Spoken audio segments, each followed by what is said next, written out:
Hey, how are you? Saturday morning here in the US, but it's Saturday night in the Philippines, and we're going to bring a presentation. And let's get started with a little bit of an introduction. The presentation itself will be in about 20-25 minutes. So,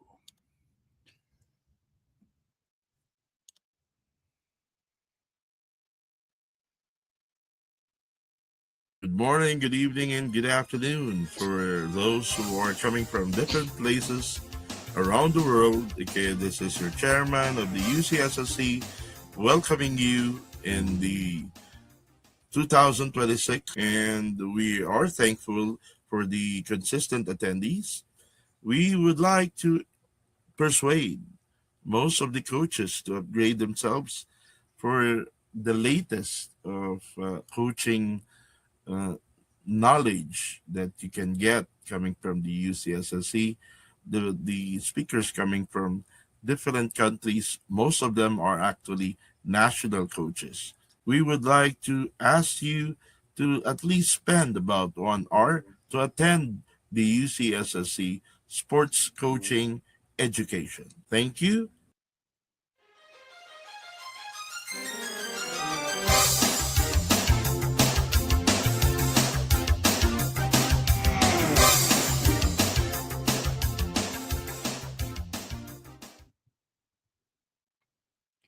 next week at this time,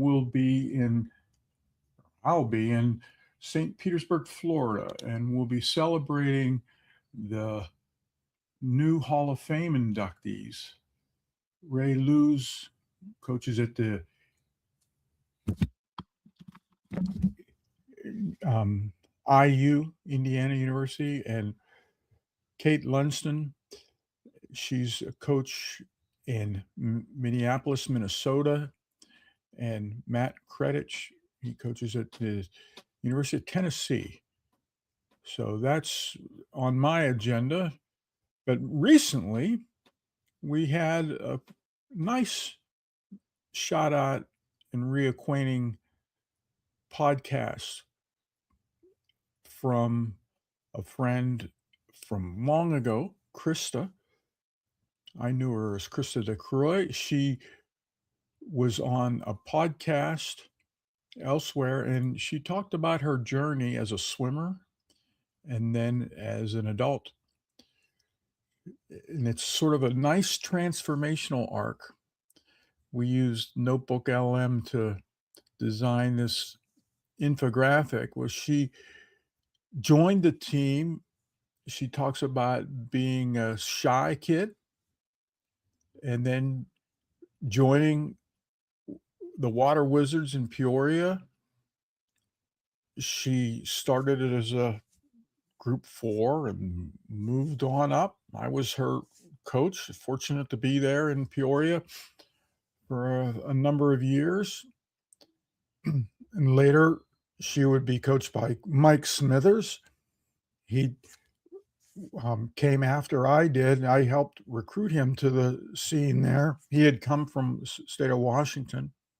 Sadly, his life didn't um, last as long as it should. But then Krista eventually swam D1 swimming, and now she is a corporate coach, a coach of coaches. She has a business with a partner named Wendy.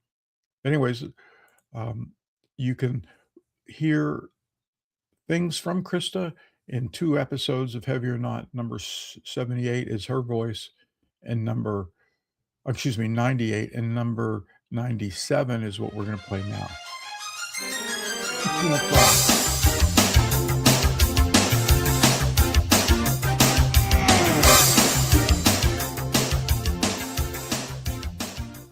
The other day, a podcast link came in my messages. And if you're into podcasts like I am, you do them and you listen to them. And Krista was interviewed, and we're going to hear from this podcast. And we've got the approval from Scott Greats to rebroadcast it in the next episode. But first, let's see what Notebook LM, the AI, came up with.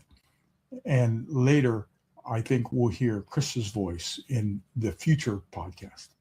When placed in a competitive environment and realizing you are entirely outmatched, a specific panic sets in. The instinct is to simply disappear. For 12-year-old Krista DeCroix, that desire to vanish was her default state. She was a skinny, profoundly shy kid who spent most of her time terrified of drawing attention to herself. The anxiety was physical. On Sunday nights, her dread of the upcoming school week and the terror of being called on triggered severe stomach aches. This childhood insecurity is a vacuum of self-belief. Without a sense of worth, a person lacks the internal structure to defend against the pressure of being seen. Instead of letting her retreat, her father pushed her to step onto a very different kind of stage. He told his 12-year-old daughter to try out for a competitive swim team called the Peoria Area Water Wizards. She stepped onto the pool deck, facing a massive deficit. To make the team, kids had to swim all 4 strokes. Krista could barely manage a butterfly or a breaststroke, landing her on the lowest rung of a roster filled with kids who had been swimming since they were 5. The psychological strain of that moment is immense. A young girl whose survival mechanism is invisibility is now standing entirely exposed in a swimsuit, surrounded by athletes who have already mastered the environment. At this stage, Krista didn't have the internal reserves to believe in herself. That belief would have to be imported from someone else. Enter Mark Rauterkiss. He was Krista's very first coach with the Water Wizards, the external catalyst who supplied the perspective she lacked. Coach Mark certainly spent time correcting her physical mechanics in the water, but his primary construction project was her mind. He was building psychological armor for a kid who felt defenseless. He installed a very specific athletic mindset. He taught her that raw physical skill has zero value on its own. To actually execute under pressure, that physical ability requires the structural support of intense work ethic and mental fortitude. This framework pays its dividends in the agonizing seconds right behind the starting blocks. When a swimmer steps up, the anxiety of competition is converted and locked into focus before the starter pistol even fires. This dynamic rewires a terrified brain. It takes the concept of accountability, which an insecure kid normally views as a looming punishment, and redefines it as the highest form of professional support. Buoyed by that accountability, Krista evolved. The deeply shy novice transformed into a fiercely competitive athlete, moving through the water with total command. The athletic payoff for that foundational training arrived years later when she secured an NCAA Division I college scholarship. At the elite collegiate level, everyone in the pool is fast. What separated Krista from her competitors was the mental resilience Mark had planted back when she was 12. The lane lines of that local pool functioned as a crucible, manufacturing a leader who viewed pressure as a prerequisite for performance. Fast forward to the present day. Krista Hawkins is now a high-level executive advisor and the co-owner of a firm called Future Legacy Partners. Her daily mandate involves coaching thousands of top business leaders. Behind closed doors, many of these successful executives struggle with the same self-doubt that haunted her in elementary school. To pull them out of it, she deploys a rigorous corporate methodology. She anchors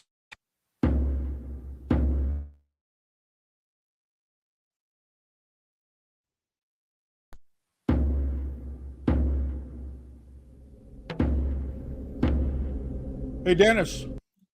Yeah.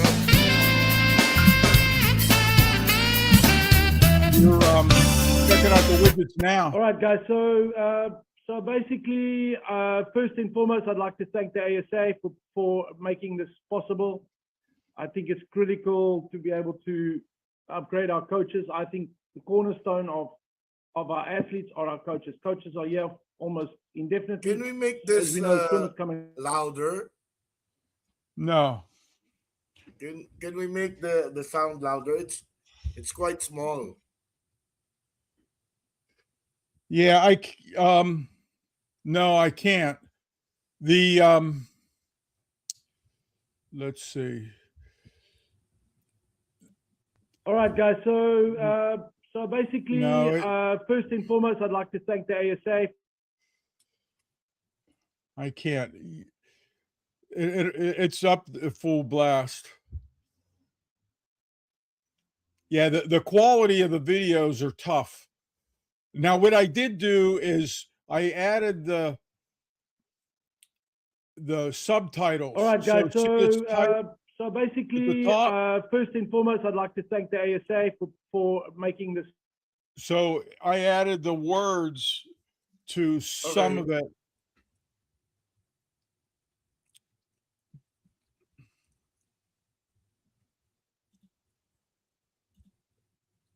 But we're streaming now. That's why I had that other thing on. So it's going out on the YouTube. I don't know if anybody will be watching, but yeah, I like your haircut. Thank you. Really hot here. Yeah, we're just starting to get our warm weather coming. But it's Now, raining in the area of Coach. What's this? Coach Rich Rogers. yeah, Florida had some bad weather recently. So today you're going to do day one. Yep. How long will you keep the class going? Let's see. I think that day one itself. Wow, that will be about 2.5 hours or 3 hours.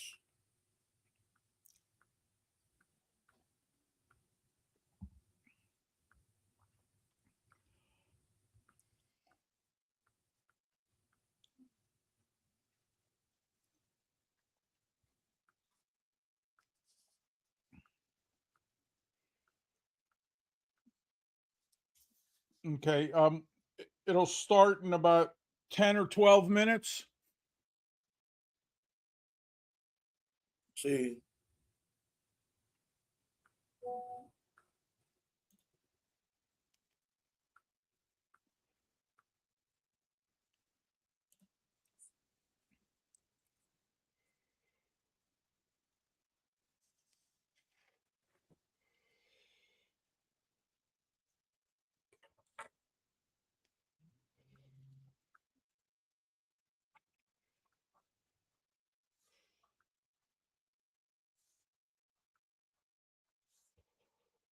Okay. And let me play this while it takes 6 minutes. And then at the end of that we can chat with people. I just want to keep the stream working fresh.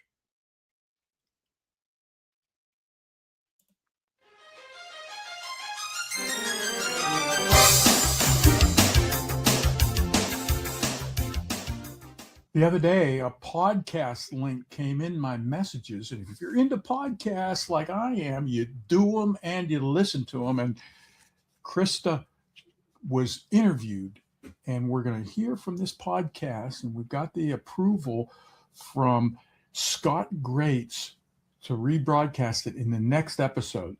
But first, let's see what Notebook LM, the AI, came up with.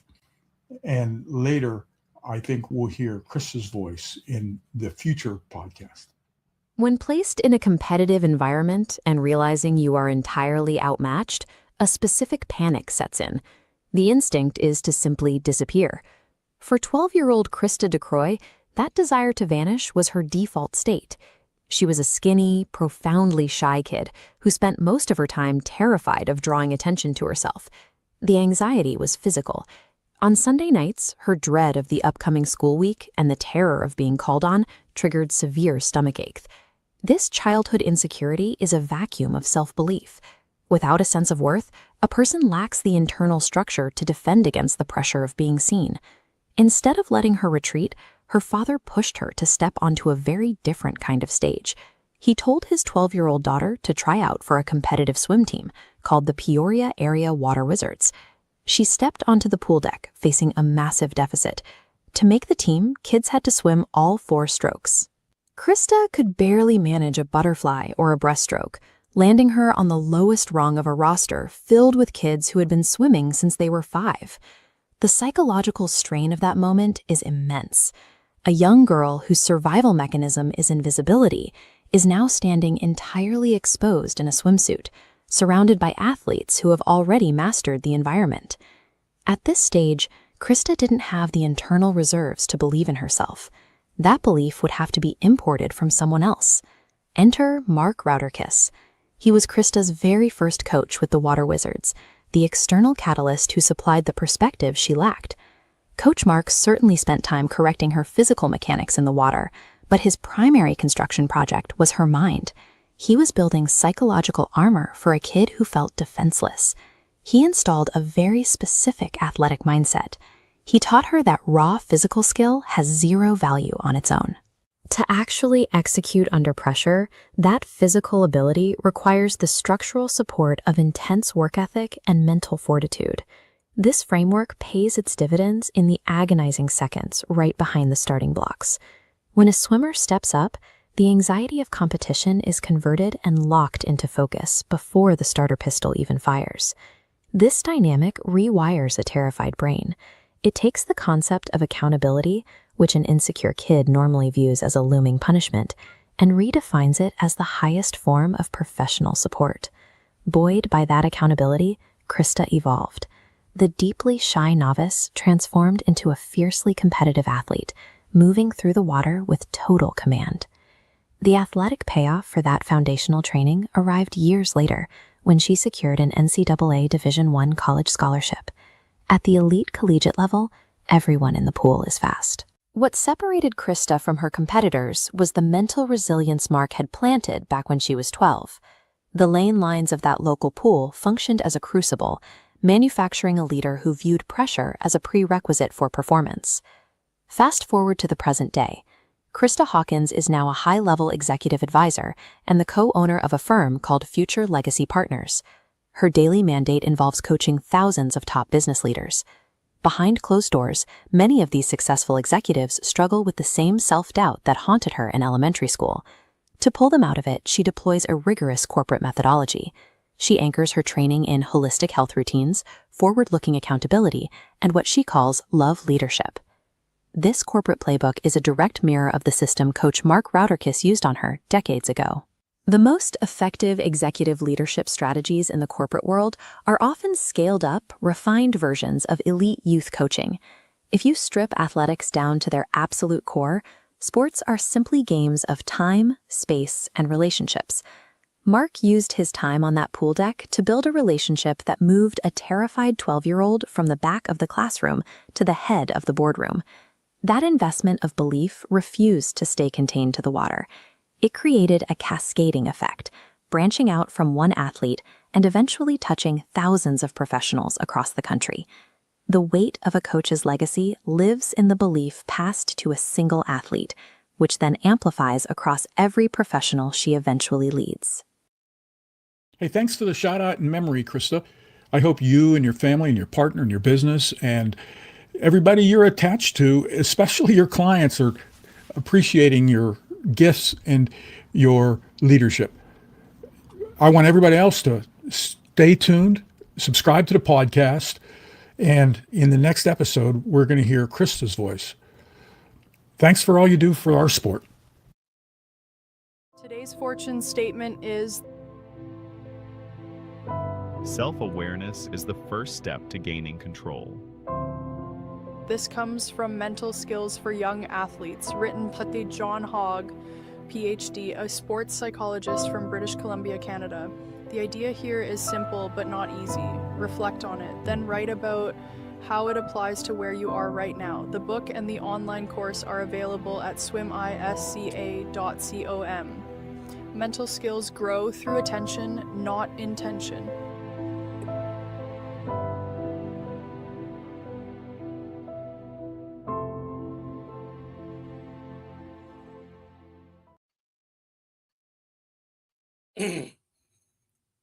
Asif Reza is actually one of the fastest swimmer, actually the fastest swimmer of Bangladesh. That's great.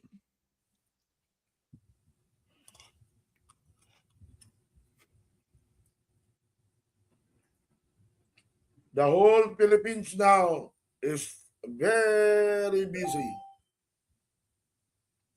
Telling you. Competition, summer programs, competition every week. Knows about the coaches in other countries also in Asia. So next Saturday, I am going to be in St. Petersburg, Florida, with a special program and our Hall of Fame people with ISCA. We're gonna cut this one. We're gonna cut this in 1 hour. Good. Yeah, I think after an hour, it's fine. Here, we'll hear your New Year's message. It'll only take about 2 minutes. Happy New Year, everybody. This is Chairman Dennis Antonio Cordero, your Director General of the UCSSC. We would like to welcome you for the 2026, and we are so happy that we had been successful for the 2024 and 2025. Okay, we would like again to serve you at our very best. Okay, for this 2026. We hope that you can join us with our seminars online on Saturdays from 8:30, 9:30, and 10:30. Okay? You can have a choice between the three times, okay? We do have different speakers on each time, hoping that we would like to serve you with the 126 to 132 seminars for the 2026. Thank you and Happy New Year.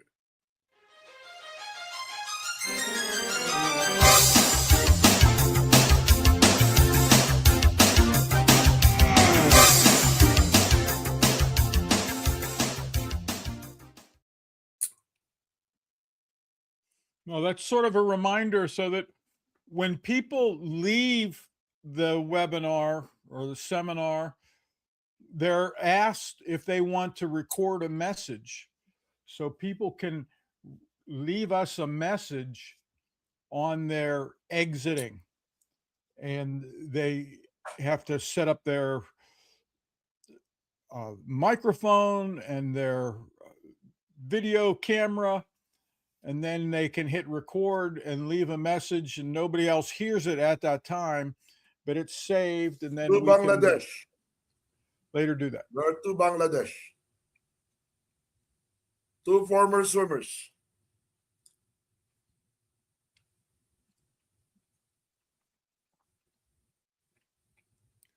Is your camps, have they finished, Dennis? Oh, I'm flying in another venue in 3 days. 4 days.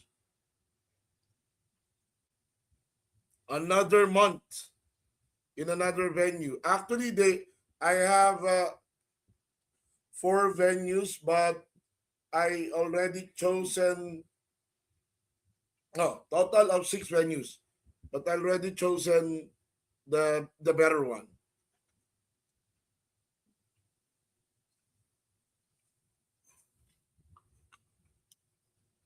I don't want a hard situation where you're not well accommodated. Oh, this I'm quite disappointed because the accommodation is not that good. If it's the accommodation is good, that's it. We it's it's it's enjoyable. We'll start in 3 minutes.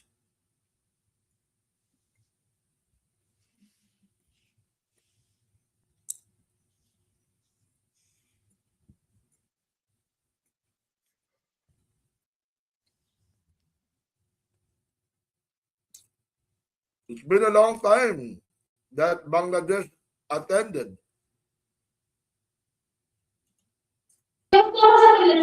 Yes, course.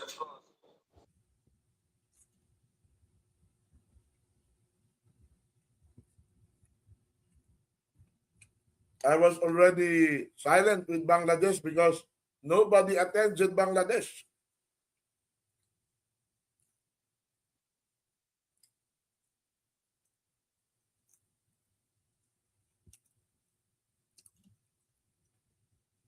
Miss Donga is here.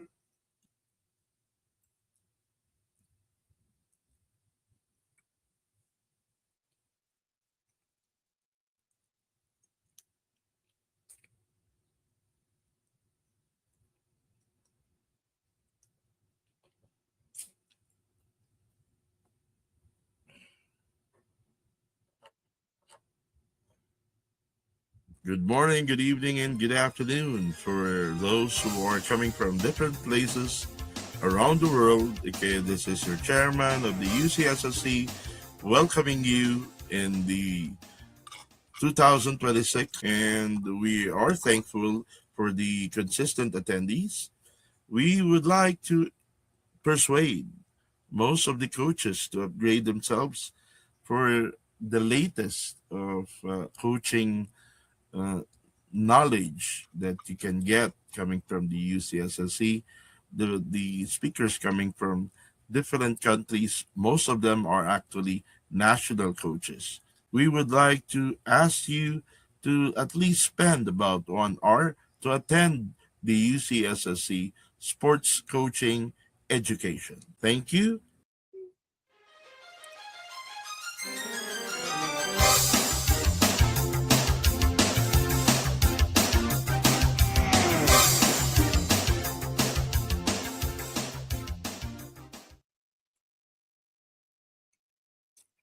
Mark,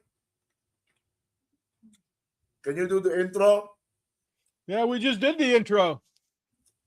And it's good to have people here, and we're also streaming, so it'll be replayed. The session today is going to be from a friend that has presented before, Scott Volkers. I believe Dennis and Scott has worked together in the past. And we have a lot of excellent materials, and you'll be able to sit back and enjoy the presentation.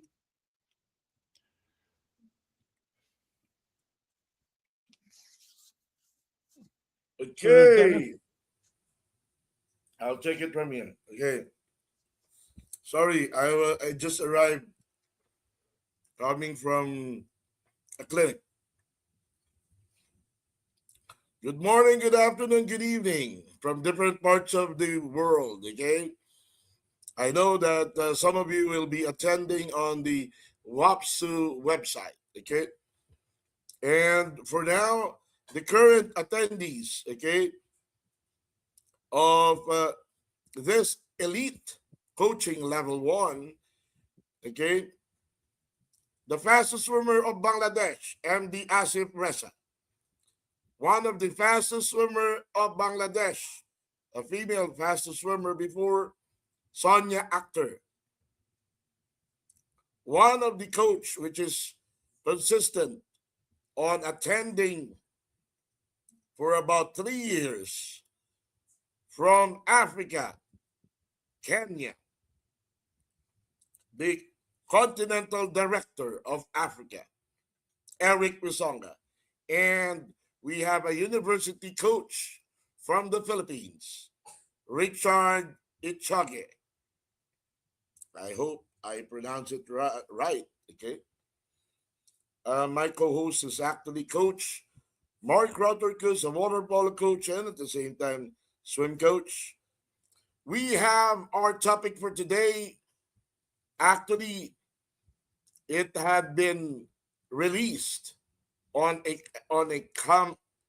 country, okay, where they trained national coaches, okay, and this is a series of coaching education for national coaches.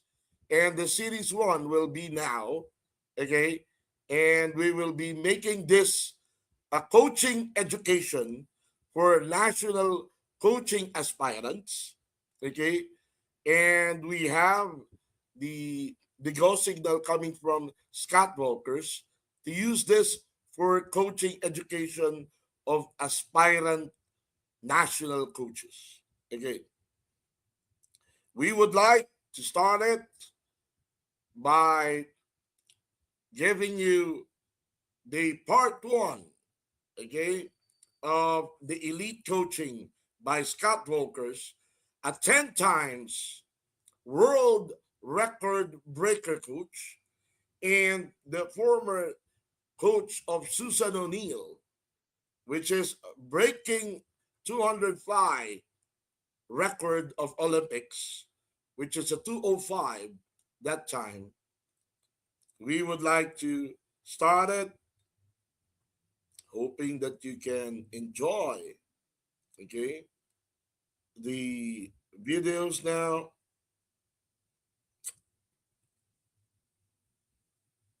Okay.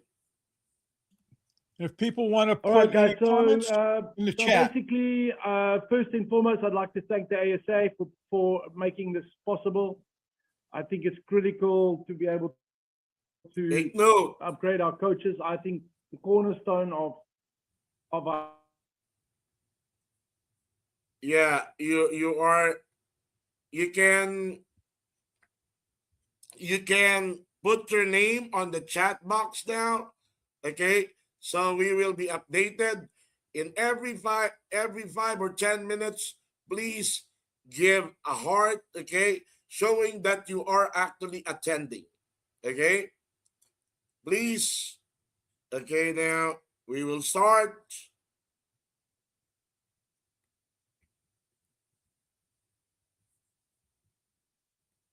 our athletes are our coaches. Coaches are here almost indefinitely. As we know, swimmers come and go. And we really need to focus on upgrading our knowledge and getting better. So I'm hoping this creates some platform of cross-sharing and that we're a little bit more open to ideas. We all train on full deck except for Neptunes and Inspire, but you know, that we become less of rivals and more of healthy competition is what I'm trying to get at. The other thing is I'm going to encourage everybody to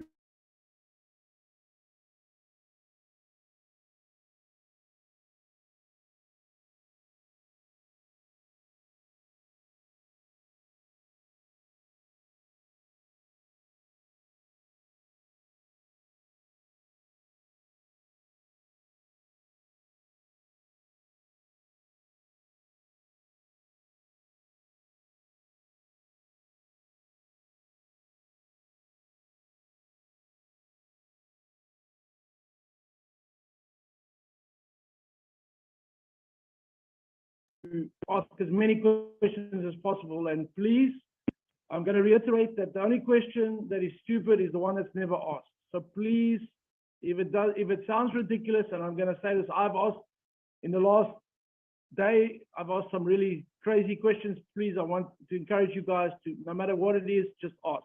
It might be something related to age group. It might be something related to learn to swim. Scott is here for all of that. It doesn't necessarily have to be performance swimming. So please, he's here to be utilized and share his experience, wealth of experience and knowledge. I'm going to hand over to Scott now. Thank you. Thanks, Dylan. And thanks to the association for bringing me over and Dylan for organising it. But some very interesting points there. Like my history, I come from Brisbane, which is possibly the swimming capital of the world, between us and somewhere maybe Los Angeles. But I think we have a higher ranking than Los Angeles. So what we aimed to do there was I created a system. I was the head coach of Queensland, where we set up for sharing of ideas with all coaches, and especially high performance coaches and the second level down, so that we cross-fertilize every coach's knowledge with everyone else's. And then it's up to the coach what sort of things that they like to add to their program or take away from their program, depending on how they look at a situation. So we would have 5 to 8 Olympic coaches at least in the room at the same time, and one would deliver their system to all the others, and then vice versa along, and share all the ideas on a whiteboard on how they train and how they perform. So I think this was one of the greatest things that we had in Queensland. The rest of Australia wouldn't do it, and they suffered, and they still suffer to this day. If you want to suffer, then don't share. If you want to prosper, share, because that's where you get the ideas from. I do not coach and would not coach the same way as I would have 5 years ago. I would coach differently, or maybe 7 years ago, and then developing new systems after that and new thinking. So changing from what I did, even though I may have got world records in the past, I still believe there's a better way. And I knew that in my systems I had gaps or holes or things that needed to change, but did I have the knowledge to change it, or had someone given me a better way that I could understand? No. So, but once this came along, I've taken it on board. So what I like to share with you guys is that it's not to tell you how to do it. It's to give you more ideas or a platform to build your own programs on top of, from a structure that I know does work and can be very good. It's guaranteed to make things faster, in my opinion, of course, and you don't have to take that. But all I would say is you listen in, see what you make sense of, what triggers the ideas in your head, and add it to programs or take it. But there should be some interesting stuff here. I first delivered this to South Africa, where Rocco got me over there. And then I went and worked with him a few times for numbers of weeks, and he really prospered with Tatiana and Kayleen, not Catherine, yeah, Kayleen there, and the rest of his team. I did a lot of work with them, and he really appreciated how he changed, because it was exactly the same reason I went there, was because he felt that in South Africa, they're having success with age groupers, but not with open. So the transition from age group to open was a weakness, he thought. And I think it was more for himself, but he opened it up to everybody. And then he took time to understand the program. So this is why you've got going to have all the notes. You can keep asking the questions. I'm here for 3 weeks. To understand exactly what is said and how it's implemented along the way can be a little bit confusing, because you say, I'm doing this, I'm doing this. Well, how are you doing that? I go, no, that's not what it is. And so clarification in time is needed to understand it sort of fully. But the way I work, I'm not as smart as this guy. He's got all the science background. I'm just an average dumb coach, really, that's trying to find a way that makes it better for everybody else. I've spent many years trying to help other coaches too. That's what I'm here for. So I'm not here to say your way is wrong. I'm not here to say my way is right. I'm going to give you a whole platform that I really have liked hearing it, and I changed my systems over to this just when I was coaching in Brazil. So I was there for 5 years. After 2.5 years, I changed over to this system, and my results were much better. I learned a lot about sprinting from that. In that time, I killed many a sprinter before by overwork, overstressing, too much distance, too much effort, too much quality. Not too much quality, too much, what would you say, just crushing them. So I won't use the word quality, because obviously sprinters need a lot of quality, but it's different type of quality. So I'm guilty of doing that in the past, and I'm guilty of not giving enough distance work to other people that may need it. And so we all have these issues we're trying to work out. Definitely are having gaps in the power phase. Why did the swimmers go off at the end compared to should be coming on? So looking for the reasons why this happens. And I really believe that the system sort of helps clarify that to me. My background, I started as a 19-year-old and learned to swim. From my old coach got me on board, and I went from there. So I've covered every position from toilet cleaner to Olympic coach in swimming that there is, as well as maintenance guy and vacuum boy. So there's not much that I haven't done. I've lectured to learn to swim teachers on the implementation of high performance techniques to learn to swim teachers. That was probably my most profitable day. I earn in a day there that I can earn here in 3 weeks. Yeah. But so it's about sharing knowledge to people and giving whatever we can. So don't be scared to ask questions, and be flexible in your mind to what you want to accept. And I thought I'd start off the talk like that because Dylan was in on my capacity versus power from South Africa. So he got all my notes and all of the overheads and so forth, and he's changed them. So the introduction I've used is I don't know how he's changed. I don't know what's coming up. They're better. Just tell them they're better. Say it's better.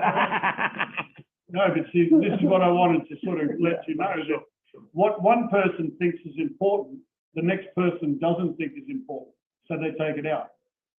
So all my first slides, the introduction of that were taken out because Dylan doesn't think they're important, obviously. And what he put as the first slide, I don't think is the right slide for first. So it's not a criticism in any way. This is what humans are about.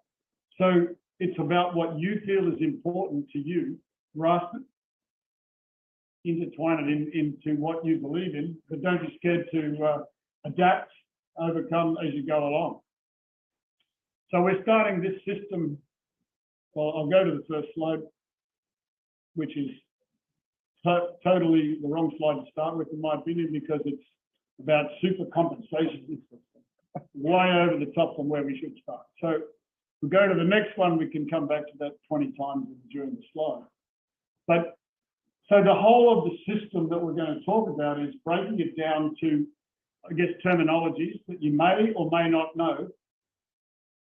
I guess they have this slide. They've got it in there. Okay. Second page. So we're talking about the terminology so you know. AEC means aerobic capacity.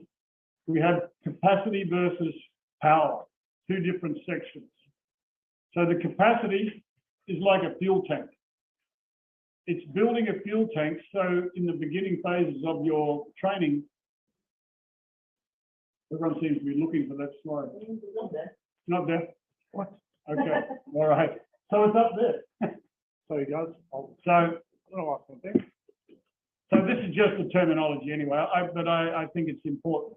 So traditional periodization, the aerobic capacity is first, but developing it in isolation, because aerobic power and anaerobic power will be antagonistic to this system. So in our usual systems that we've done for many years, we've been doing aerobic capacity type work, and then a bit of power work, and then back on anaerobic capacity work, and then more power work or aerobic.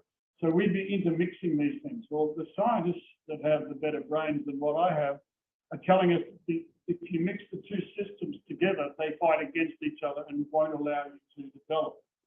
So the idea of this is to break down into aerobic capacity and anaerobic capacity in one section, and for 7 weeks, say 7, 8, 9 weeks, and then your power comes in at a separate time later in your preparation. And then the one thing that's not mentioned yet by me, it might be in the slide, I'm not sure, is what we call, to me, the most important part, the speed factor. Speed doesn't come into either of those categories. Speed can be done and developed the whole periodization, through the whole system, from start till finish. And I think it can be used from the first week till taper, in the end of taper, ready to go into competition. Sorry, guys, it's on the digital format. If you have the digital format that I sent out, it's on there, that page. Sorry, my mistake. Okay. But it's just an overview. So the interesting part there is that speed development, which we'll talk about what is speed compared to what people think it is, can be used at any time through a whole preparation without fear of interfering with your other systems. So, but in the capacity phase, which we're talking today, we're talking about the first one here, AEC, aerobic capacity. Basically, we all know what aerobic is, and we have to then decide, well, what's aerobic capacity? We've already had a bit of a talk about that this morning, and this can change. But the important part is we're not bringing in power through the first part of this whole system because it becomes antagonistic. So basically, if we read through that, it just explains each system as we go. But we don't need to get into the whole lot. But just so you know, the terminology or the acronyms: AEC, aerobic capacity; ANC, anaerobic capacity; AEP, aerobic power; ANP, anaerobic power, and then taper. We know what that is, and the only system that's not in there is speed. So we color code this later on to make it easier for you, and you'll see in your slides that it's color coded so we can get a better grip on what we have in front of us. Now, I guess this slide is about basically races and systems, how long races last versus how long, which systems needed to be developed to get it. So just to give you an idea of the mixtures of each amount of races. We got a, oh no, I don't have my little thing doesn't work on this. Normally I wiggle it around and show. So if you're going to do 40 minutes, a 40-minute race there, you know that it's going to be aerobic almost all and then a sprint at the end. So, but if you're going to go a 50 meters, which is sub 30 seconds, there's going to be a great part of it being anaerobic and a small part being, very small part being aerobic, if at all. Maybe at the 45-second mark it might be, but I don't know about under 30. And then obviously the ATP system, which is the instant energy that we have stored up in the body. So it's just a slide to show that there's different amounts needed for each different event. And Del and I spoke this morning about understanding what you've got in front of you as a team. You've got a whole group of athletes. Every one of them is different. The question we must ask ourselves, am I doing the right thing by this athlete and by this athlete and this athlete individually? And the way I like to think about it myself, because it helps me to understand, is, especially when I was in South Africa, was the animal kingdom. And I look at it like the same way as the animals. So are you a cheetah? Yet are you a hyena? Are you a lion or a leopard? Each one of them has a different energy system that will last a different amount of time that they need to do. And just because you're a cheetah, we can't run you with the hyenas. And if we do, we know what happens. They overheat and die. So I like to look at it like that. So we don't want to run the cheetahs with the hyenas, the 1,500 meter guys with the sprinters. So understanding that, I think, is very, very important to come to grips. We've seen it many a time. We'll write one program up, give it to everybody. Are you breaststrokers? Just keep up. Just do freestyle. In Australia, we had no breaststrokers a few years back, and that was the reason why, because our lanes were filled with people doing endurance, and the poor old breaststroker just got no chance to do breaststroke. And then if they did, it's keep up. So what do? 50s on 50 for them becomes anaerobic, where a freestyler becomes aerobic easy. So just understanding what we've got in front and what they're aiming at across the whole board is very, very important to that we don't kill our athletes. And that's what we don't want to do, but it happens. And back in the day, what changed Australia with breaststroke was we had, because of that reason, one coach decided that we should bring in national breaststroke camps, and we did. So the breaststrokers got their chance, and things started to roll from there. Then we went through women's world champions, Olympic frame, and Olympic world record holder Sam Riley, and went Lisa Jones. There's just a string of them one after the other. But before that, there's basically 0 or 1 person in the women's. In the men's, there was quite a few as well. So it's interesting. Make a change, and you can get results from it. So you do have this slide. Yeah, I got it. So aerobic capacity. What do we look to have for our aerobic capacity? What is it? And what do we use it for? We use the aerobic system for recovery swimming. So we use it for when we've done hard sessions before and we need to recover. This is probably the main reason why we want sprinters to do aerobic work. It's not for their event. It's for them to be able to recover quicker from the training to go into the next training session. Or if you think about it in competition, we've got heat, semi-finals, finals. So we need their recovery system to be very good. Multiple swims in a day, so forth. So we have, now this is the part I'm not sure who has the understanding, because in Australia it never used to be the same. We have 3 different phases of aerobic. Aerobic 1, 2, and 3. Are you familiar with 3 systems of aerobic? Because back in other countries they only have 2. I wish the scientists could come up with the same terminology across the world. It would be very easy. So aerobic 1, what is aerobic 1? So some people have lactate machines, some people have heart rate machines, some people have nothing. So what do? So we look at the different ways to work out what we're working with. So we've got 60 to 70 beats below maximum is the area. Now, a lot of us take that 200 beats per minute is maximum as a guess, so we get down to 130, 120, 130 heart rate being the zone for aerobic 2. Aerobic 1. The one thing we don't know, we can't tell, is what every athlete is actually doing with their lactate system. So if their lactate system goes above 2, well, they're not aerobic 1 anymore. So someone, little Johnny, we talk about the breaststrokers in the end of the line, they're working harder than other people. Or we work for someone, I believe, like this young lady over here, that actually tries hard in everything all the time. We as coaches need to work out exactly what we want to give and make sure that the athletes only give what we want them to give. Because they'll say, that was easy today. I did that, but they didn't really do it the way you planned. And then the next session, they don't have the energy supply at hand ready for the next session when you want them to bang it out.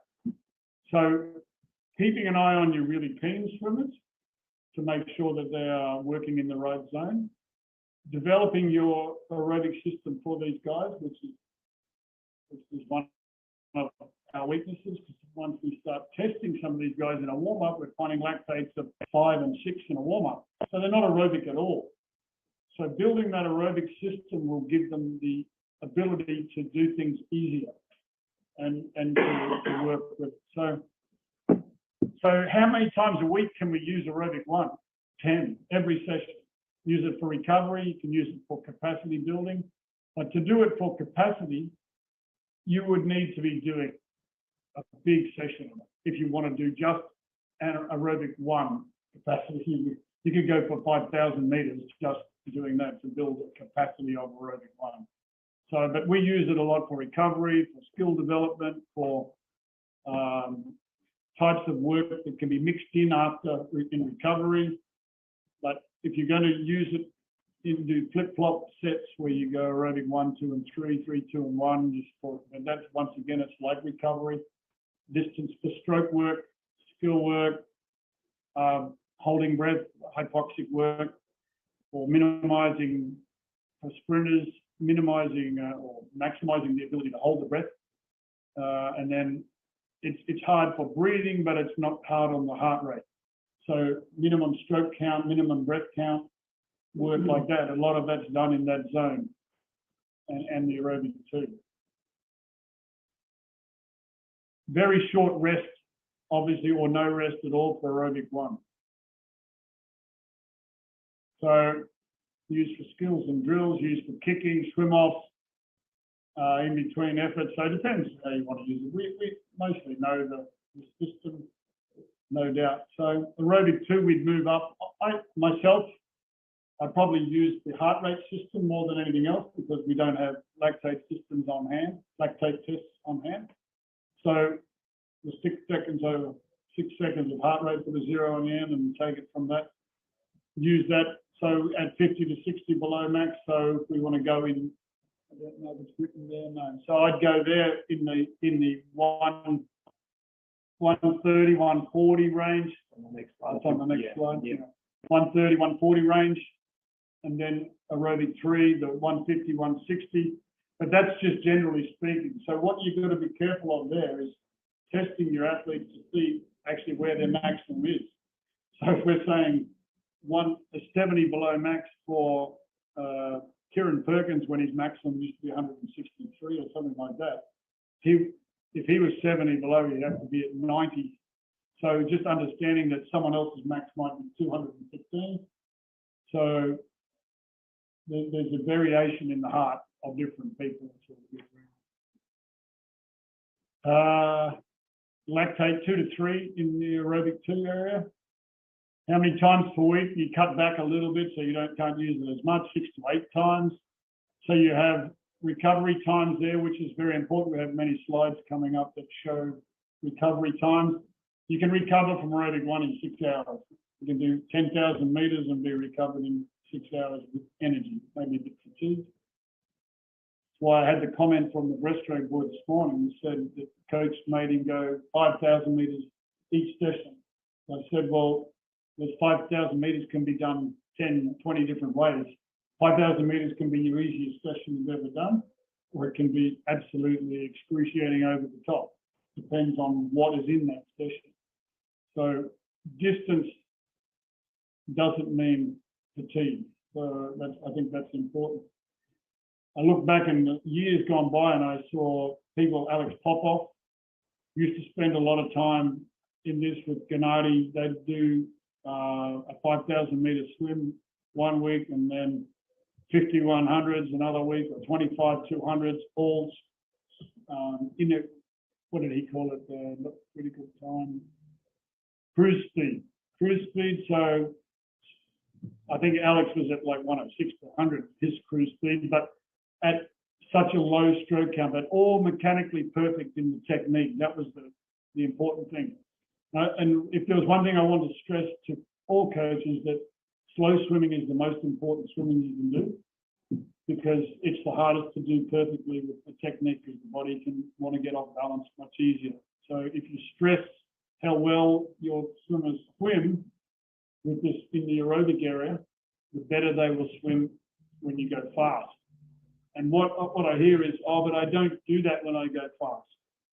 And that's not correct. You just can't see it as closely because there's more splash and so forth. It's usually still there, the same faults in dropping away in freestyle or slipping of the elbows or the position of the head and so forth. It's usually there, but not as easy to see. So I do a lot of work in slow speed, working on technique over a long period of time. And to add to that, you're doing your stroke counts and so forth. If you want to put in breath counts for longer, but more stroke counting. I believe breaststrokers and butterflies should count every lap of their swimming. Freestylers and backstroke is a bit harder because they've got to double the counting, but unless you count every second stroke and multiply by 2, but then we bring maths into it, and some swimmers are not very good at maths. But anyway, that skill factor is very high on my list. So we teach skill, we teach distance per stroke, and it's going to come down to speed, distance per stroke, and stroke count. That are your only factors that you can change the outcome of a race. So the only way you can change speeds by traveling better per stroke, either doing more strokes if you run out of strokes you can possibly do, or just getting more distance each time you swim. So they're very important. And aerobic 3,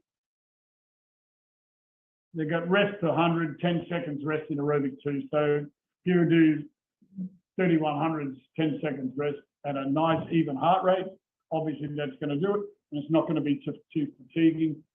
But you don't have to do it like that. It can be totally mixed in with kick and pull and drills and so forth. Everyone should be as imaginative as possible without having to in my opinion, overthink. Some people like to overthink and overstress every situation. Some people like to keep it super simple and do it. So it depends on what you are as a person, what you like to see, what you like to do. And then aerobic 3, 30 to 40 beats below max, which is getting very close to the top end of that is to anaerobic threshold, which is here we got 3 to 4 lactate, which we all talk about as being the anaerobic threshold. So this piece of your training, like I said, we don't go into power where anaerobic threshold training is in the power area, but this is the aerobic area. So, but if you look at it from this zone, you're working every system up to threshold. And the more you push your capacity in aerobic 3, what you are doing is increasing your VO2 max. You're pushing your anaerobic threshold higher without having to stress the system, the next system above it. So you're going to get gains in VO2 max and anaerobic threshold without having to work at that level. So by pushing the aerobic zone up higher and higher, you become better in that system. And it's much safer without having to get too much fatigue. Sprinters, my belief really now would be to say that they would never touch anaerobic threshold. It's just a zone that's not good for them. They get too fatigued and drop away. So, but everyone else needs it. But a 50/100 meter swimmer doesn't need to do it as much as 200, 400, 800. So that's just an opinion there, and I could be proved wrong with that. I'm sure Dylan's had much more scientific things about that than I have, but I just don't think I haven't seen good results from too much threshold work unless the athlete still does 100, but is very good 200 person, then they probably be able to do it. So we do have that, say like Tatiana Schoenmaker. She can handle it because she's got quite a good aerobic system, and what she's done in the last 2 years has built the speed system to come back up to match it. So she has the ability to work in a steady state or threshold area and keep speed, but it becomes a fine-tuning part of the balance between the energy systems. So just to be aware of it. So what's the recovery on aerobic 3? 10 hours. So the faster we go in any energy system, the longer it takes to recover. So if you want to break it down to be as simple and not scientific, the faster you go, the shorter you have to go. And the faster you go, the more time it takes to recover. So the faster you go, the less energy supply you have for that event. So like we just said, aerobic 1, you can go 10,000 meters. There's a slide with that on it somewhere. Yeah, I don't know where that is, but if you talk about 100 meter speed, you have a maximum of 8 minutes of speed, of energy. And so there's a lot less energy available. So if we say, we want them to be tough, we want them to go for 25 minutes of 100 meter speed, 1, you either won't get 100 meter speed, or 2, they won't be back the next day ready to swim again. We must remember that what we want as a coach is not one session. I think Dallin reminded me what I said in his clinic. I said that one session doesn't make a season, but one session can kill a season. If you go too hard in that one session, 1 week, you push that a little bit too hard, they go into overtraining, takes a long time to recover. And I'm talking minimum 9 to 10 weeks, maximum I don't know, because I might have stopped, but maximum I've had, I overtrained sprinter in Brazil, a girl, and she was 9 weeks before she went fast again. And I overtrained Susie O'Neill with velocity work one time, and it took her 3 months to come back again. But the important thing to remember is once she got back, she broke the world record that day, when she was finally back out of it. So it's very, very important not to push for the toughness. We don't think in toughness, and in Australia we had much of it. There's a big difference between training smart and training tough. So be careful of the training tough. It doesn't work all the time. We think it does, but I think it just makes the coach feel better to think their swimmers are tough. but does it do what we really want? I think there's an important statement on the side there. It says, develop these zones slowly, adjust your distances and your cycles with variation, continuously getting the athlete to check heart rates, and the more practice, the better. So over a period of time, you'll tighten the cycles, but keep the distances, and they will get better and better either at heart rate or at recovery. So as they can do something that they couldn't do at the beginning of the season, you can then adjust it to be a tighter cycle or a longer set. And that's the way you should look at it. I remember one day standing on the pool deck watching, or timing actually, Grant Hackett down at his program, and he did a heart rate set. And the way the mind of the athlete's mind works, he did this very hard set, 3,000 meter set. He touched the wall and he looked up at me and he said, that was a PB set. He said, now I want to try and work towards making that on a 5-second faster cycle with a better average time. So he thought about it the whole time through about what's the next step. Not that that's always correct to do it the step that he's talking about, because one thing he did suffer from, in my opinion, was getting to be slightly overtrained. So he didn't taper as well. We can talk about that later. But his coach wouldn't agree with that. But because he's so keen, he would push himself that little bit harder, like I was mentioning before. So we've got to be careful of the keen athlete or the keen coach. So if you want to get the result at the end of the day. Any questions on any of that at the moment? Let's see what the next slide is.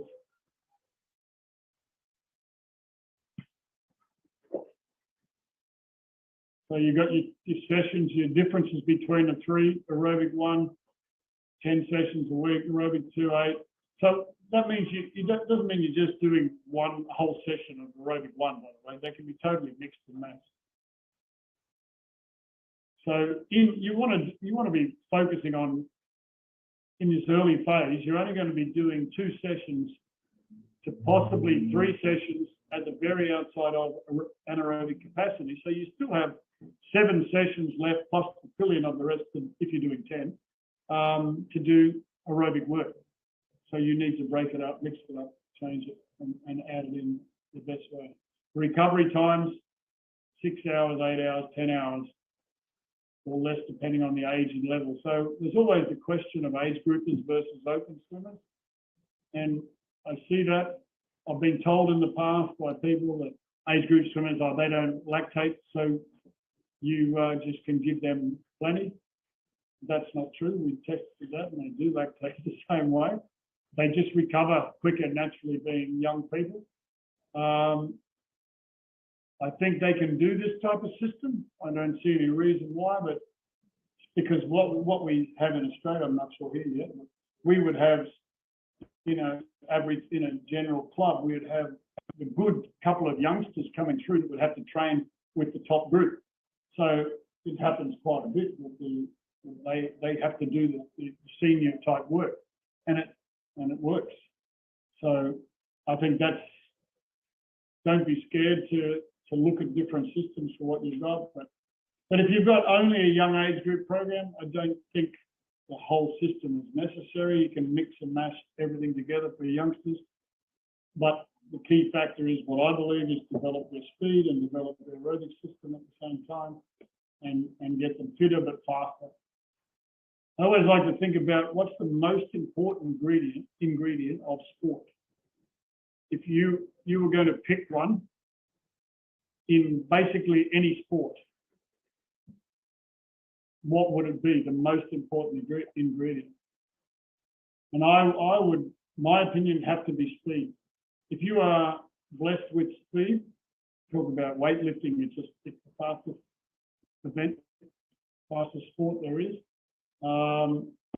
Any game of tennis or football or swimming, it's meters per second. How fast can you run? How far can you kick, which is speed? So to me, it's get the speed, develop the speed all the way through whilst developing the other systems. That's the key factor. If you look at someone who wins the 1500 at the Olympics, it's usually a guy that's very fit who's got the fastest swimming velocity. We go through history because we can easily do it in Australia because we've had every 1500 metre champion bar the last couple. So we go back to a Stephen Holland who was 15 minutes, 15:02. So his velocity was only like a 58, 56 second swimmer per 100. So he could hold, his critical velocity was like 1 minute or 59 point something. So when you add those up for 1500, you end up at 1502. Then along comes a Glenn Houseman or a Daniel Kowalski who had a faster, well, Glenn Houseman was next, who wasn't as fast, about a 5400 freestyle, but a critical velocity of 59 lower. And then comes Daniel Kowalski, who could go 50 or somewhere thereabouts for 100 meters. So his meters per second was faster. So he went to 14:53. Comes along Kieran Perkins, who can go 49 for the 100. So, and hold his critical speed of 58 high. And then comes Grant Hackett, who can go 48. So his critical speed is 58.7. Then comes Sun Young or one of the others who can Taiwan Park, and 48 and 47 second people. So they've got this ability to speed and a training for endurance. So it's maintaining the speed. So the ones that can go the fastest are the ones that can win. Very rarely it's a plugger that gets along. And if you look at the open water, I think the same thing. If you can't sprint, you're not going to win. If you can't change speed, you can't win. If you can't finish with sprint, you're not going to win. We've seen that more and more. I watched an interview with Brett Hawke, I think the other day, with the coach of the Brazilian girl that won the open water, how he changed the plans all the time so they they didn't know what she was going to do. So, but changing speed. So velocity to me is the number one. And then this word super compensation comes up. Super compensation is what happens after the recovery period. It takes a little bit longer than being recovered to make them, and I won't even confess that I can exactly say perfectly what it is, but it's when the body is fully recovered and they get the regeneration process, and it takes that little bit longer to come back up. So it's super compensating rather than just recovering. So if you want to get better compensations from your training effects, then you allow more recoveries between your main sets. So if we were to flip back to this first slide, you would see if you're going to do intense aerobic work, you're going to be recovered in 6 hours, but you're going to have your super compensation coming through at 28 hours. So it's a much longer recovery to get maximum. So as a coach, you've got to pick out how your weekly system is, what your weekly cycle is. What do you think is the most important? But as we get up towards the intense work, so intensive anaerobic, we're talking 48 hours to over 72 hours. So you add another day of recovery time if you want to get. So if you did a main session on a Tuesday afternoon, if you want to back it up on Thursday, you can. But if you backed it up on Friday, then you've got 24 hours more. So you've got 24 hours more of super compensation to build a stronger system. That's how I look at it. Do you agree with that, Bill? In basic talk? Yeah. So it's just another thing you can look at. I think you don't go wrong if you go with recovery times, but if you want to play around with super compensations, and you could possibly spread it out, and that's probably what Mooney does. Yeah. So he goes over a 10-day cycle rather than a 7-day cycle or a 6-day cycle, and then he'll have 4 days off. So the 4 days off allows for super compensation, but also allows you to spread out your main sets over that block. So he's playing with different systems. That's the girl who broke the world record in the backstroke in Tokyo, that won in Tokyo. So now she's left it. Well, he left her and she didn't follow. Anyway, any questions on that? Or are you happy? Guys, anything? All good online? Yes, sir. Okay, great. Cool. It's a B. This is just a You breakdown. got a question? Yes. Good. Sorry, coach. You mentioned recovery. Color. The recovery. Oh, recovery, yeah. Yeah. Every system, everybody, every person has a different kind of recovery. Am I right? I would say that it'd probably be fairly correct, but generally speaking, energy systems take X amount of time. So different people would have different sized tanks, which would therefore make different recovery to get back to full tanks, I would say. Yeah. Exactly. Because we are training the group of kids, let's say mainly age group kids. Yeah.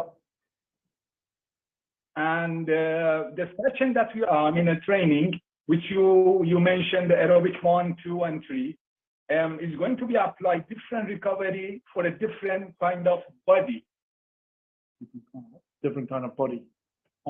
Yeah, body, yeah. Yeah. I mean, the who's in an anaerobic way, who's in an aerobic way as a body. I mean, some swimmers are very good for the aerobic, and some swimmers are good for the anaerobic, sprinters and the long distances. Yeah. So what is your suggestion? What we can do? We make them in something, we find a way in the middle. The session that we apply, let's say my swimmers, they swim 3K in the morning and nearly 5K in the afternoon, in the evening. So this, let's say 7 to 8K swimming, how I can find a way in between to give them for the recovery after the session, especially on the main session, which is in the evening.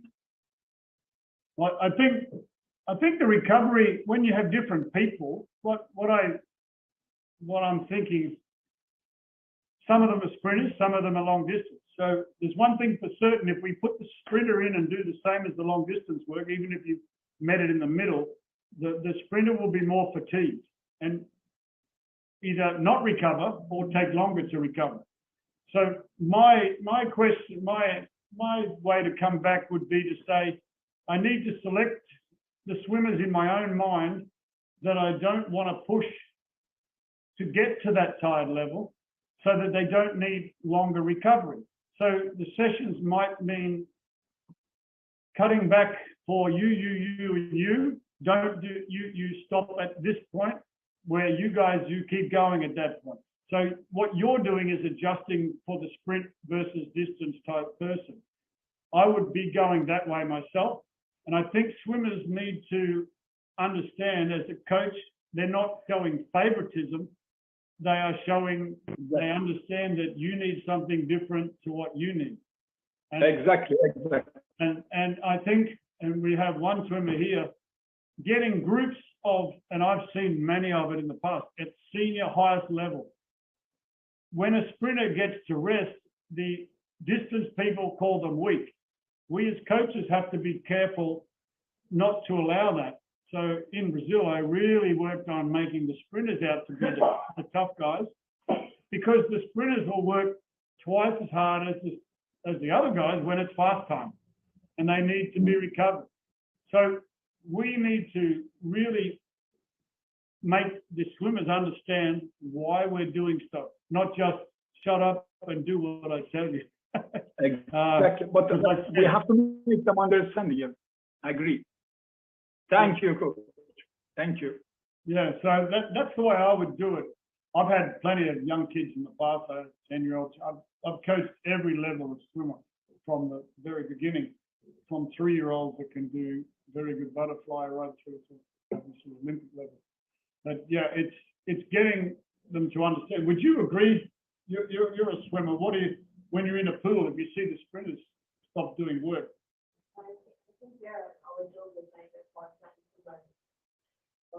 Yeah, well, that. you understand because you're educated in this area, but there's a lot that are not educated. Yeah, or some people just don't want to do the work that they have to do, and then they. Yeah, well, they're the part-time swimmers or the unmotivated swimmers or whatever. But we had a lot of this problem. You know, the distance guys would call themselves the engine room, and the others were, you know, the softies. But so we'd make a point of it every time. Look, the sprinters are out last again. The sprinters do 3 to 4 kilometers, and they're still going at the end of the session when the distance people are out getting a car, because there's a lot more rest, but there's a lot more execution as well. So it's interesting. We got, it's just showing the lactate levels and the heart versus the heart rate levels, depending on which way you want to look at it. This one just gives you some idea of the sets. Beginning, like you've got your youngsters there, beginning 800 to 1600 meters, 10 to 20 minutes per set. And it just, so you can go 90 minutes up to 6,000 meters for an advanced swimmer. So that would be a Alex Popov or someone in the distance area, but we don't really want our 10-year-olds probably going a 6,000 meter set, might be a bit over the top. But especially 6,000 or, to be honest, even 1,600 meters of slop. And I'm sure that I'm going to be onto the swimmers here, because you'll get a heads up that if I see them swimming rubbish, I'll be telling them about it.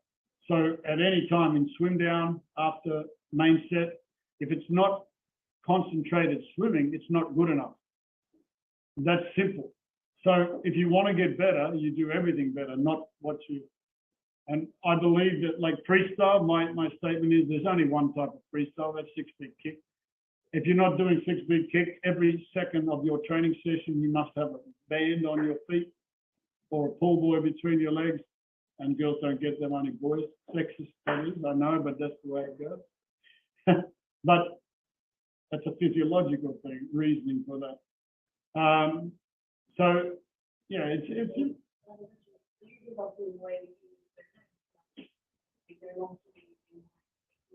yeah, well, that's one of the reasons, yeah. And I do pull buoy plus fins, but no kicking the fins.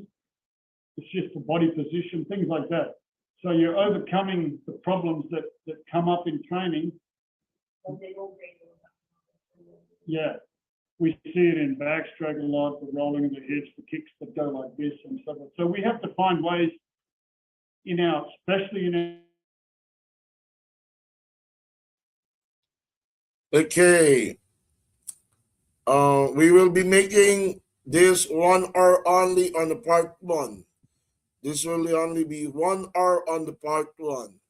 Then we will go on the part 2, 1 hour again. Okay, the part 2 will be this week. The part 2 will be this week. Okay, so everybody, okay, today is the part 1, and next week we'll have the part 2, okay, together with you, okay. So that's all for today. We will be having the part 2, okay, on, I can set it on Thursday or Friday, okay. Guys, open your windows. We'll take a picture. Open your windows. We'll take a picture. Okay, this is only part 1. Okay, so the topic was given, emphasized about aerobic. Okay, and where to use the aerobic. Okay, on a program of a national coach. Okay, how to use it on a mileage with that kind of emphasis of aerobic. Okay, now the second part will be this week. Okay, this is a national coaching education. It's not an ordinary thing. It's for those who are aspiring to be a national coach. Okay, this is the education only for those who are aspiring to be a national coach. Okay, so uh, I I was really expecting this kind of uh, number. Okay, Coach Mark, can you take a picture on this one? Okay, guys, take a picture. Yeah, everybody wave. Looks good. It's nice to see everybody. Have a safe week. Okay, okay, guys. Thank you, thank you, thank you. Okay, we're going for part two, maybe on Thursday or Friday. Okay, thank you, thank you. Okay, I think I'll end up with you guys can log out, but I'm going to run that extra podcast again. If you didn't catch it before, you can listen or just tune in on your own. Okay, Yeah. Mark, I need to leave. Okay. Okay, that's good. So Yeah, you leave. yeah, Okay. thank you.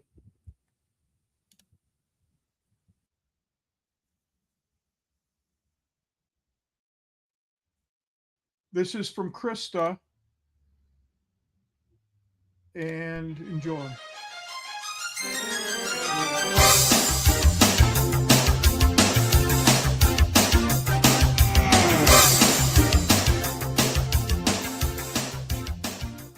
The other day, a podcast link came in my messages. And if you're into podcasts like I am, you do them and you listen to them. And Krista was interviewed, and we're going to hear from this podcast. And we've got the approval from Scott Greats to rebroadcast it in the next episode. But first, let's see what Notebook LM, the AI, came up with. And later, I think we'll hear Krista's voice in the future podcast. When placed in a competitive environment and realizing you are entirely outmatched, a specific panic sets in. The instinct is to simply disappear. For 12-year-old Krista DeCroy, that desire to vanish was her default state. She was a skinny, profoundly shy kid who spent most of her time terrified of drawing attention to herself. The anxiety was physical. On Sunday nights, her dread of the upcoming school week and the terror of being called on triggered severe stomachache. This childhood insecurity is a vacuum of self-belief. Without a sense of worth, a person lacks the internal structure to defend against the pressure of being seen. Instead of letting her retreat, her father pushed her to step onto a very different kind of stage. He told his 12-year-old daughter to try out for a competitive swim team called the Peoria Area Water Wizards. She stepped onto the pool deck, facing a massive deficit. To make the team, kids had to swim all 4 strokes. Krista could barely manage a butterfly or a breaststroke, landing her on the lowest rung of a roster filled with kids who had been swimming since they were 5. The psychological strain of that moment is immense. A young girl whose survival mechanism is invisibility is now standing entirely exposed in a swimsuit, surrounded by athletes who have already mastered the environment. At this stage, Krista didn't have the internal reserves to believe in herself. That belief would have to be imported from someone else. Enter Mark Rauterkiss. He was Krista's very first coach with the Water Wizards, the external catalyst who supplied the perspective she lacked. Coach Mark certainly spent time correcting her physical mechanics in the water, but his primary construction project was her mind. He was building psychological armor for a kid who felt defenseless. He installed a very specific athletic mindset. He taught her that raw physical skill has zero value on its own. To actually execute under pressure, that physical ability requires the structural support of intense work ethic and mental fortitude. This framework pays its dividends in the agonizing seconds right behind the starting blocks. When a swimmer steps up, the anxiety of competition is converted and locked into focus before the starter pistol even fires.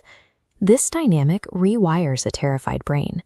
It takes the concept of accountability, which an insecure kid normally views as a looming punishment, and redefines it as the highest form of professional support. Buoyed by that accountability, Krista evolved. The deeply shy novice transformed into a fiercely competitive athlete, moving through the water with total command. The athletic payoff for that foundational training arrived years later when she secured an NCAA Division I college scholarship. At the elite collegiate level, everyone in the pool is fast. What separated Krista from her competitors was the mental resilience Mark had planted back when she was 12. The lane lines of that local pool functioned as a crucible, manufacturing a leader who viewed pressure as a prerequisite for performance. Fast forward to the present day. Krista Hawkins is now a high-level executive advisor and the co-owner of a firm called Future Legacy Partners. Her daily mandate involves coaching thousands of top business leaders. Behind closed doors, many of these successful executives struggle with the same self-doubt that haunted her in elementary school. To pull them out of it, she deploys a rigorous corporate methodology. She anchors her training in holistic health routines, forward-looking accountability, and what she calls love leadership. This corporate playbook is a direct mirror of the system Coach Mark Rauterkiss used on her decades ago. The most effective executive leadership strategies in the corporate world are often scaled-up, refined versions of elite youth coaching. If you strip athletics down to their absolute core, sports are simply games of time, space, and relationships. Mark used his time on that pool deck to build a relationship that moved a terrified 12-year-old from the back of the classroom to the head of the boardroom. That investment of belief refused to stay contained to the water. It created a cascading effect, branching out from one athlete and eventually touching thousands of professionals across the country. The weight of a coach's legacy lives in the belief passed to a single athlete, which then amplifies across every professional she eventually leads. Hey, thanks for the shout out in memory, Krista. I hope you and your family and your partner and your business and everybody you're attached to, especially your clients, are appreciating your gifts and your leadership. I want everybody else to stay tuned, subscribe to the podcast, and in the next episode, we're going to hear Krista's voice. Thanks for all you do for our sport. Today's fortune statement is Self-awareness is the first step to gaining control. This comes from Mental Skills for Young Athletes, written by John Hogg, PhD, a sports psychologist from British Columbia, Canada. The idea here is simple but not easy.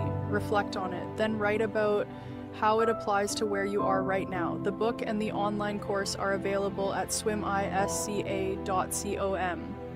Mental skills grow through attention, not intention.